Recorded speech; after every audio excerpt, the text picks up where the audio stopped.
I've been wondering how the Watchtower has dealt with Revelation 19:1 over the years, which speaks of a great crowd in heaven. So I looked into it by searching the verse on the CD library. The great majority of places where the verse is referenced directly only comment on the second part of the verse, which says, "Praise Jah, you people. The salvation and the glory and the power belong to our God." The literature uses this to highlight the shortened form of the name Jehovah. Of course, most of the time, the first part of the verse is left out. A particularly telling example of this is found in the Watchtower of April 15th, 1989, in the article, "The Infamous Harlot, Her Destruction." Right underneath the title, the following quote appears, "Praise Jah, you people.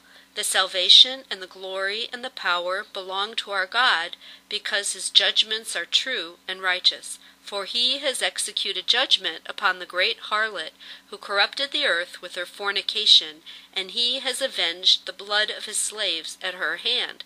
Revelation 19:1 and 2. And the way the quotation is given really gives the impression that both verses are quoted in their entirety. But if we check, we see that the first part of verse 1 is conveniently left out, which says, "After these things I heard what was as a loud voice of a great crowd in heaven. They said." In a few other places, the identity of this great crowd is left vague, describing the praise as heavenly rejoicing and the great crowd as Jehovah's servants or his witnesses. In about 4 places, this great crowd is identified as angels or heavenly creatures.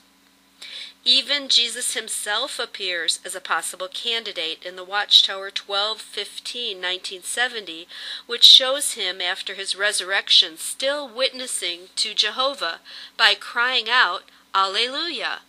No explanation is given as to why he is described as a great crowd.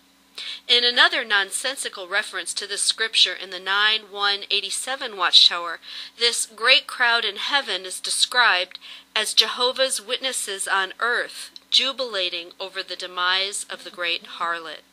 My favorite take on it is found in the Insight book in the entry "Great Crowd." As to the phrase in Revelation 19:1, it's just a common expression used of large groups, like the group of people who heard Christ's public teachings. It's kind of like they're saying, "Oh, this great crowd is just a generic and insignificant great crowd, so just don't worry about it. Pay it no mind."